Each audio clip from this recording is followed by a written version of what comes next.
Feeling lonely is a common struggle, especially when reflecting on past or current friendships. It's completely natural to miss friends with whom you shared meaningful experiences, whether due to changes in schedules, relocation, or the end of a friendship.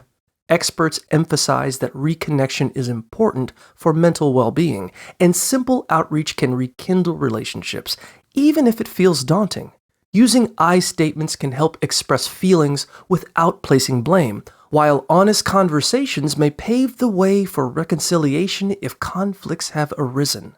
It's also crucial to assess whether a friendship is beneficial. If it's not serving your mental health, it may be wise to take a step back. Ultimately, prioritizing your well-being is essential, as time is a precious resource that should be invested in relationships that uplift you.